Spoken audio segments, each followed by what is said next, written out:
अधिक लोग यहाँ हैं। तो प्रोफेसर वेद रमन जी जो हैं, इनके ये रिवर्स होना चाहिए था ऑर्डर। आपको आपसे पहले मुझे बुलवाना चाहिए था, क्योंकि प्रशासनिक आदमी की क्या बौद्धिक क्षमता होती है, कुछ भी नहीं। अभी किसी ने यह भी कटाक्ष इन्होंने किया कि कैसे टाइम मिल जाता है आपको करने के लिए। ये सरकारी अधिकारी को ही मिल सकता है टाइम, दूसरे को नहीं मिल सकता। और पिता है सभ्यता से निकला विश्व। यह शहर की चिंता, प्रेम को बचाने की चिंता और बहुत सारी बातों के अलावा एक खास बात की तरफ हमारा ध्यान बरबस खींचा चला आता है, जिसका जिक्र ऊपर मैंने किया है, स्टील फोटोग्राफी। ऊपर की 4 पंक्तियां, जहां एक बेजुबा मकान चुपचाप खड़ा है, अपने कंधे पर एक बरगद का भार उठाए। यह पंक्तियां कोलकाता के उन मकानों का स्थिर चित्र नहीं है क्या, जिससे कोलकाता की तरह दिखता है, या कोलकाता बनता है अलबत्त है। ऐसे बहुत सारी चित्र छवियां हैं इनके यहाँ कविताओं में, और कोलकाता को लेकर जैसे यह कभी जुनून की हद तक प्रेम करता है, उतनी तो शायद पता नहीं स्मिता जी से करते हैं कि नहीं, जितना कविता लोग कोलकाता से करते हैं। मुझे अच्छा लगता है यतीश जी की कविताओं को, इसलिए जब जब मैं पढ़ता हूँ और शहर शब्द आने से मेरे दिमाग में ऑटोमेटिकली वो कोलकाता हो जाता है, और मैं फिर वैसे उसको देखने लगता हूँ। तो यह एक हर कवि का अपना एक है, इसे हम शायद कवि का जेन्युइनपन कहते हैं। कोलकाता पे तो बहुत सारे कवियों ने कविताएं लिखी, आगे जिक्र भी है जब मैं उनके बिंबों की बात करूंगा। तो तीसरा पैराग्राफ में जो पढ़ूंगा वो है, बिंबों का प्रेमी है यह कवि। बिंब इनके यहाँ ऐसे गिरते हैं जैसे बारिश गिरती है। जीवनानंद दास को पढ़ते हुए मैंने देखा है कि जीवनानंद के यहाँ एक ही लाइन में कई बिंब आते थे, और केदार जी तो जीवनानंद के इतने बड़े प्रेमी थे, उन्होंने तार सप्तक की भूमिका में भी लिखा, मैंने अपने वक्तव्य में लिखा है केदारनाथ सिंह ने, कि जीवनानंद से परिचय जब उनका हुआ तो इंचैंट हो गए। इसमें जिक्र है केदारनाथ जी का बिंबो वाले में, देखिए आप भी, मैं पढ़ता हूँ। अरे नहीं, इतना प्यार मत आपने अपना कहा कोलकाता प्रेम। अनुवाद के लिए आज भी वो हमारे बीच उपस्थित है, और कुछ ज्यादा न कहते हुए मैं यहाँ यतीश कुमार को बुलाना चाहूंगी, और आगाज किस तरह का हो हम उन्हीं के मुंह से सुने, उन्हीं के शब्दों में हमें पता चले।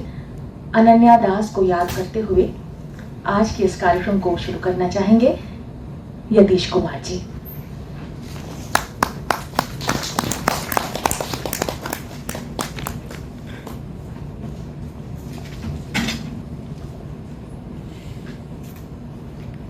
स्वागत है।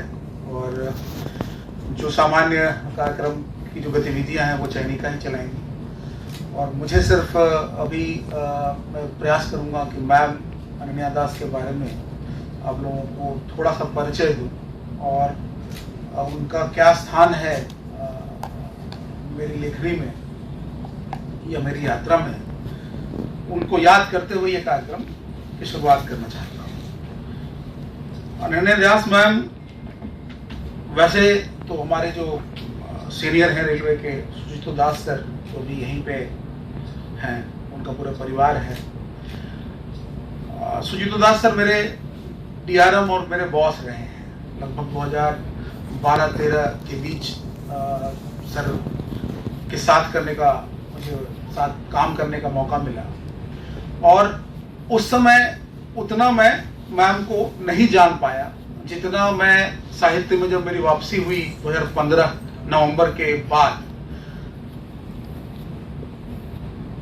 मैम, क्योंकि मेरा साहित्य से बीच में 15 साल का नाता टूट गया था, तो इस कारण बस मेरा उनसे साहित्यिक परिचय नहीं हो पाया। अनन्या दास मैम टीचिंग बैकग्राउंड से थी और मैनेजमेंट को पढ़ाती थी। उसके साथ साथ वो एक कवि हृदया थी। मुझे याद है जब ये अंतसी खुरचन का कहीं भी परिकल्पना मेरे दिमाग में नहीं था, उन्होंने खुद से मुझे कहा कि मैं तुम्हारी कविता का रूपांतरण बांग्ला में करना चाहती हूँ। और उससे पहले दास सर और दोनों मेरे जो ब्रेथवेट की गतिविधियां हैं, मेरा जो साहित्य से परे जो मैं काम करता हूँ, उस गतिविधियों को समझते हुए वो दोनों मुझ पे काम करना चाह रहे थे। और हम, चूंकि मैं उनका बेटा के समान ही हूं मैं, और वो मेरे पिता तुल्य हैं। इस संग्रह के बारे में कि अंतस की खुरचन में इतनी प्रतिछवियां यहाँ हैं कि संग्रह जीवन की खुरचन की तरह हमारे समक्ष उपस्थित होता है। जीवन को उसके पूरे लय, गति, छंद में कभी यहाँ पकड़ने के लिए तत्पर है।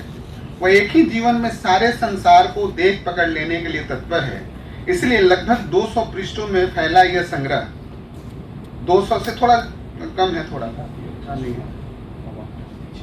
अच्छा, मैं जीवन में सारे संसार को देख पकड़ लेने के लिए तत्पर है। इसलिए लगभग 200 पृष्ठों में यह संग्रह फैल गया है।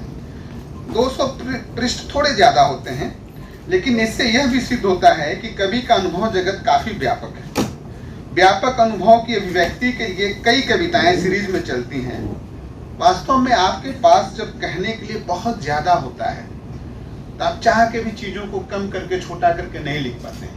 इसीलिए कई बार ऐसा हमें लगता है कि हम एक कविता लिख रहे हैं तो हमें बहुत सारी चीजें छूट गई हैं। उनको पकड़ने के लिए हम दूसरी, तीसरी, चौथी, पांचवी और सीरीज बनती जाती है, कविताओं की एक सीरीज बन जाती है। वैसा सीरीज यहाँ है यतीश जी के यहाँ, और लगभग कुछ कविताएं तो ऐसी हैं कि 10-10, 12-12 की सीरीज में है। यतीश के यहाँ कहने के लिए बहुत कुछ है, इसलिए सीरीज में लिखी गई काफी कविताएं। यह आरंभ था, और कविता की कोंपले में मैंने कुछ छोटे छोटे शीर्षक दिए हैं। जैसे कि एक शीर्षक है, पहला शीर्षक है यतीश कुमार की प्रतिबद्धता। किसी भी कवि की कविता की पहचान उसकी प्रतिबद्धता से होती है, और प्रतिबद्धता कोई अलग से दिखने या दिखाने की चीज नहीं होती है। गुरुवर शंभुनाथ जी कहते थे कि जैसे चाय में चीनी, चाय पत्ती आदि और इलायची का स्वाद मिला होता है, उसे आप अलग नहीं कर सकते। प्रतिबद्धता भी कविताओं में उसी तरह घुली मिली रहती है। उन्हें अलग से आप रेखांकित करना चाहेंगे कि यह इस विचारधारा का है, उस विचारधारा का, तो मुश्किल होगा। तो एक पहली कविता है इनकी, मैंने जो कोट किया है, बस अपना जवाब चाहिए, कविता की कुछ पंक्तियां।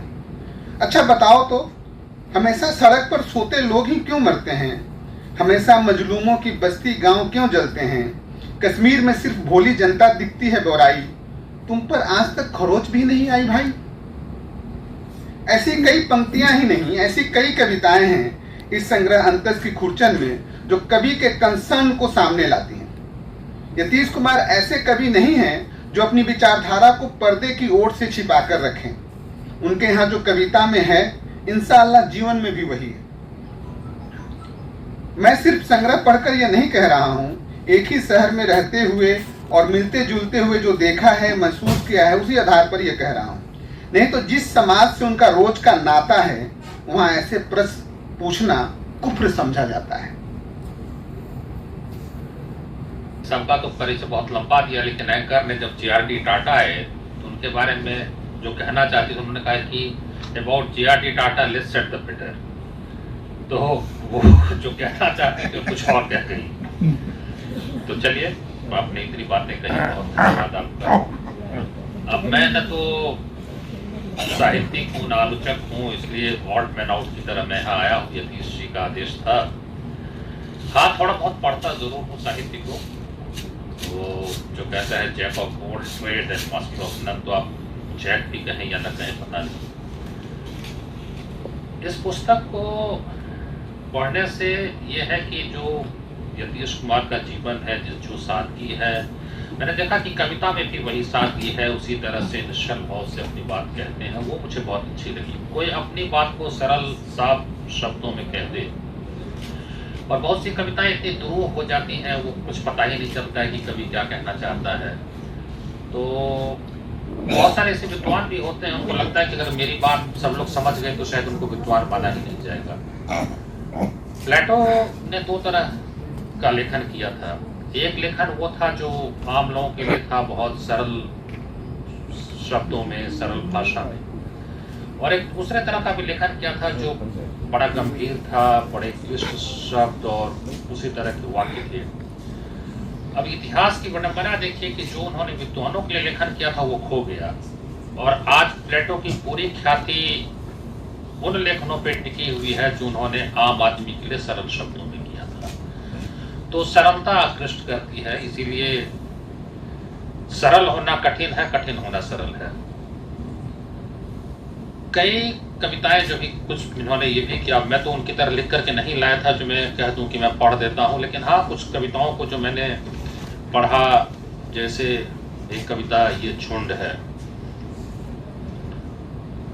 ये जो है कि झुंड के तहदार उजाले में बांझ शब्द शायद उछल रहे हैं, साथ उछल रहे हैं, घोड़ों को देखकर मेढक भी, और फिर आदमी का चरेवती संस्कार अब प्रश्न चिन्ह के घेरे में है।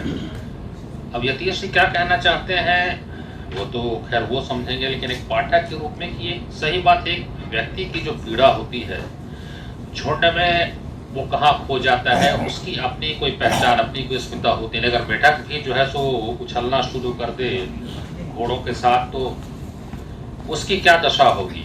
एक नकल, सिर्फ बड़े की नकल करने के चक्कर में उसकी अपनी अस्मिता खत्म हो जाती है।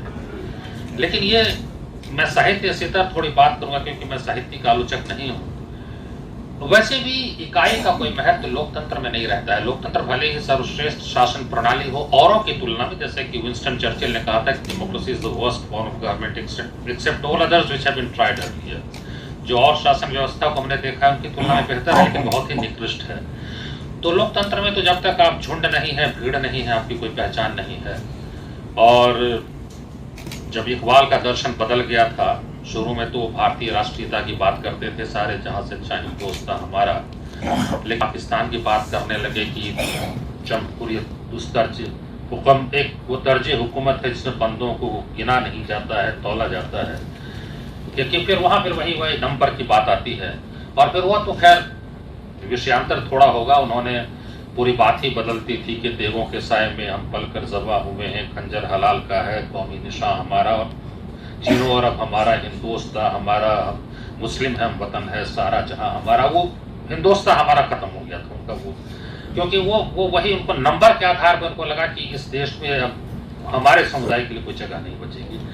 तो ऐसे ही होता है लोकतंत्र के अलावा भी, जब आप भीड़ में रहते हैं तो आदमी की अस्मिता जो है वो, और अगर उससे जुड़ने की कोशिश करें, घोड़ा और मेढक भी उसी तरह से उछलने लगे तो निश्चित रूप से वो उसकी अस्मिता नहीं रह पाती है। और इतना आत्मविश्वास हर आदमी में हो कि हम अकेले खड़े रहें, वो चरे बीती वाली बात, या एकला चलो, या जो उन्होंने कहा था मदरू सुल्तानपुरी ने, वो उनका है ना वो गीत की, वो मैं अकेला ही चला था जानिबे मंजिल मगर लोग मिलते गए और कारवां बनता गया।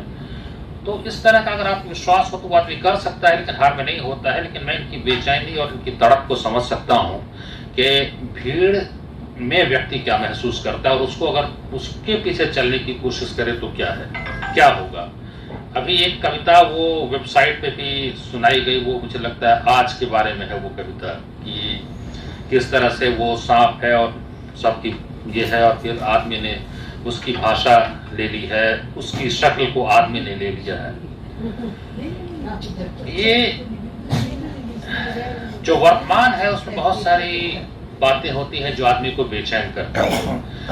लगता है कि बहुत बेईमानी है, संवेदना समाप्त हो रही है, लोग दूसरे के दर्द को नहीं समझते हैं, ये तमाम चीजें हैं। और अतीत में बड़ा आकर्षण होता है, जो प्रेमचंद ने कभी कहा भी था कि अतीत चाहे जैसा भी हो, जैसा भी भयावह हो, उसकी याद और उसकी स्मृति बड़ी सुखद होती है। तो इस